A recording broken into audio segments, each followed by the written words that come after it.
Hybrid battery dies early and you're out thousands. Most owners shorten pack life without knowing it. Heat, sitting, and wild charge swings do the damage. Straight up, I'll give you 5 shop-tested rules that keep the pack cool, stable, and happy for years. We'll hit the vent mistake that steals years, the charge range pros aim for, and the idle habit that quietly cooks packs. Stick with me, there's a simple checklist at the end you can use today. Let's start with the killer heat. If you control temperature, everything else gets easier and your battery management system isn't fighting uphill. Rule 1, control heat, cooling system, and parking habits. Heat kills batteries. It speeds chemical breakdown, raises internal resistance, and turns normal charging into a stress test. Charging itself makes heat, and heavy load makes more. Your hybrid's battery management tries to keep temps in a safe range with a dedicated fan or ducting, but it can't overcome abuse. What you need to do is simple. Keep the cabin air feeding that battery fan clean and moving. Hybrids pull cooling air from the cabin. If the intake is blocked, cells run hot and age fast. Find the vent rear seat base, C-pillar, or cargo trim depending on model. Learn where yours is and keep it clear. Common blockers? Pet blankets that drape down, grocery bags that get sucked against the grill, pillows wedged on road trips, even loose plastic shopping bags that seal the vent like shrink wrap. Do a quick monthly check. Vacuum the intake grill, wipe the fins. If you haul pets or dusty cargo, check more often. Listen for warning signs. A fan that suddenly roars under light driving, hot battery messages, or the state of charge seesawing for no good reason, those point to airflow trouble. Fix the vent first before you chase big repairs. Now, parking. Don't bake the pack. Shade, a garage, or even a decent sunshade lowers cabin temps and helps the fan do its job. In summer, a reflective windshield shade and cracking windows a bit can cut the heat soak. In winter, a garage helps avoid deep cold that saps performance until the system warms everything up. Cold care is simple. If you can, park indoors. On freezing mornings, give the car a minute for the management system to stabilize before you hammer it. Cooling's handled now, fix how the pack charges and discharges. Rule 2, stay in the safe state of charge, banned 20%, 80%. Battery chemistry hates extremes. Deep discharges and full charges accelerate, capacity fade. That's why hybrids target a middle band. The system self-manages, but your driving can still push it to the edges, long downhill overcharge or repeated EV-only launches at low state of charge. Aim for the middle bars on your display most of the time. The thing most people miss is they can guide the system without obsessing over exact percentages. Gentle inputs help the car hover in that sweet spot. Here's what to do. Use smooth throttle. If you're cresting a hill and see the bars climbing fast, ease off slightly and let regen top up without spiking to full. On long descents, you'll feel it. If the display shows near full, use light throttle to keep the engine turning and absorb some energy so regen doesn't stuff the pack. That keeps charge out of the top end where heat and stress rise. Avoid neutral coasting as a strategy. It kills regen, removes control, and in many places it's not recommended. Better method.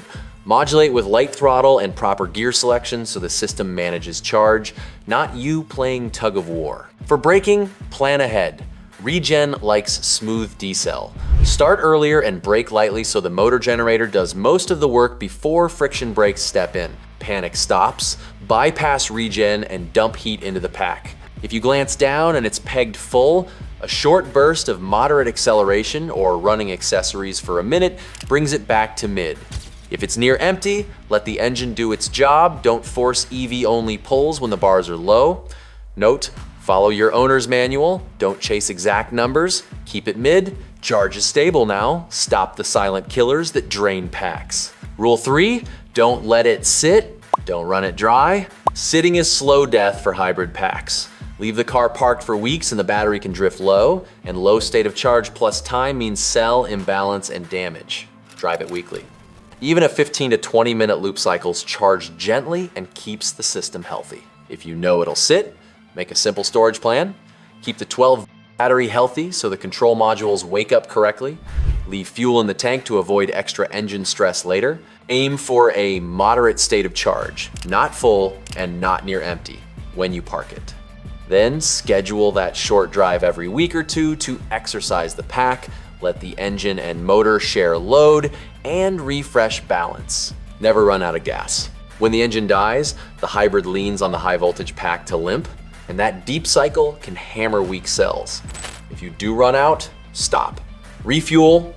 Don't keep cranking or forcing restarts that drag the battery down further. That's how a simple mistake turns into a tow and a bigger bill. Avoid repeated short start-stop cycles in your driveway too. 5 1-minute trips are worse than 1 10-minute drive. Combine errands so everything warms up and regen, braking cycles fully. Here's the reason it fails. Low use lets tiny imbalances grow. Regular driving lets the system manage charge and temperature the way it was designed. Daily habits matter. Let's dial in how you drive and idle. Rule 4, drive smooth, minimize waste heat and load. Gentle throttle is your best friend. Big bikes and current make heat, and heat ages cells. Roll into the pedal, hold steady, and let the engine and motor share the load. You'll feel the car stop hunting and the state of charge settle. Braking is where you win or lose. Plan ahead. Start lifting earlier, then squeeze the brake so regen does most of the work before the friction pads take over. Slam stop, skip regen and dump heat into the pack and rotors. Smooth in, smooth out. Tire pressure matters more than folks think. Low PSI equals extra drag, which means higher current draw from the motor and more heat in the battery. Set pressures to the door jamb spec when tires are cold and check them monthly. HVAC pulls from the high voltage system. Use auto and pick a moderate temp instead of blasting max, cool, or Arctic settings. That keeps the compressor from hammering the pack. Avoid long idles with the AC on. Parked with AC means the battery cycles and the engine bumps on and off, heat, noise, and no miles. If you need cabin comfort, find shade, crack windows, or limit the time. Quick micro story. On a road trip, a driver got a hot battery warning and a fan roaring like a shop vac. We popped the hatch, pulled a loose plastic bag off the intake vent, and the temps dropped. 10-second fix, hours saved. Once you drive smoother, everything else clicks. You'll see steadier SOC, better MPG, and fewer fan surges. You've mastered habits, now add the pro-level maintenance moves. Rule 5, maintenance, monitoring, and when to test. Start with the owner's manual. That's your rule book for fluids, filters, and on plug-in hybrids, charging methods and limits. Follow OEM intervals. A strong engine means the electric side doesn't have to overwork, so keep oil, air filter, and spark plugs on schedule. Clogged filters and weak ignition force more electric assist, which adds heat and cycles. Find the battery fan and ducting in the service info. Inspect and clean per the manufacturer, soft brush, vacuum, no harsh solvents. If your model has a removable filter screen, service it on the schedule, or sooner if you carry pets. Don't pry on plastic. Those ducts crack if you rush. Monitoring helps you catch small issues early. A good scan tool can read hybrid data like battery temps, fan command, and SOC behavior. If you see rapid SOC, swings under light driving, or the fan is always screaming, dig into airflow and engine maintenance first. When in doubt, get a professional stress test. Dealers and hybrid shops can load test modules and identify weak blocks. That gives you a plan. Keep driving, recondition, or replace modules. Reconditioning is an option, but use verified gear and procedures. Controlled discharge, charge can rebalance modules and recover some capacity. Results vary by battery, age, and condition. If you're not set up with the right tools, hire a shop that is. Know the red flags: sluggish acceleration, worse MPG without a clear reason, hot battery warnings, and SOC bouncing from near empty to near full in short trips. That's your cue to stop guessing and schedule service. Straight up, maintenance prevents heat and strain. Monitoring spots drift before it becomes damage. When symptoms show, test before you throw parts. Let's lock this in and get your checklist. Quick checklist: do this weekly, monthly, weekly. Confirm vent is clear, set tire pressures cold, practice gentle throttle and smooth regen braking. Parking, choose shade or garage, use a windshield sunshade. Monthly, inspect intake grills, vacuum dust, listen for fan changes. Usage, avoid long AC idles, don't let it sit, never run it dry. Monitoring, watch SOC swings and MPG trends. Here's the takeaway and your next step. Control heat, stay mid-charge, drive steady, use it regularly, and maintain smart hybrid packs last. Watch the next diagnostic walkthrough and subscribe for more.